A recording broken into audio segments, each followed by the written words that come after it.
ఒక కపుల్ పెళ్లి చేసుకున్న రోజే 60 ఫ్లోర్స్ హైట్ లిఫ్ట్ లో చిక్కుకుంటారు. అసలు వాళ్ళకి ఎవరైనా హెల్ప్ చేశారా లేదా పెళ్లి రోజే చనిపోయారా? చెప్పే ముందు లైక్ కొట్టు కన్నా. పెళ్లి అయ్యాక హనీమూన్ కి లిఫ్ట్ లో రొమాన్స్ చేసుకుంటూ వెళ్తున్నప్పుడు అదే టైం ఒక స్ట్రేంజర్ లిఫ్ట్ లోకి ఎంటర్ అవుతాడు. అప్పుడే కిందికి వెళ్తున్న లిఫ్ట్ హఠాత్తుగా 60వ ఫ్లోర్ లో ఆగిపోతుంది. ఆ స్ట్రేంజర్ కి ఏం చేయాలో తెలియక బటన్స్ అన్ని నొక్కడం స్టార్ట్ చేస్తాడు. అమ్మాయికి ఆల్రెడీ శ్వాస తీసుకోవడం చాలా కష్టం అవుతుంది. వాళ్ళు ఎంత హైట్ లో ఉన్నారంటే అద్దంలోంచి మొత్తం సిటీ కనిపిస్తుంది.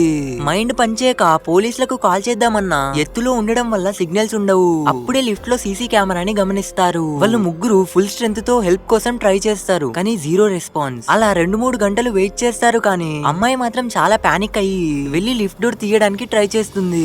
వాళ్ళిద్దరు కూడా కలిసి కష్టపడి తీస్తారు, కానీ దురదృష్టవశాత్తు అక్కడ ఒక గోడ ఉంటుంది. ఎందుకంటే లిఫ్ట్ 2 ఫ్లోర్స్ గోడ మధ్యలో స్టక్ అయ్యి ఉంది. కిందికి చూస్తే చక్కర్ వచ్చేలాగా. అమ్మాయి అద్దంలోంచి ఒక ఆమెని చూసి గట్టిగా ఒర్రుతుంది, కానీ వినిపించదు, కనిపించదు. దానితో అమ్మాయి బ్లడ్ ప్రెషర్ పెరిగిపోతుంది. వెళ్లి బటన్స్ నొక్కుతుంటే స్ట్రేంజర్ మాత్రం చాలా కామ్ గా ఫోన్ ఓపెన్ చేసి ఒక వియర్డ్ యాప్ చూపిస్తాడు. ఇదంతా అతనే ప్లాన్ చేసిన డేంజరస్ ప్రాంక్.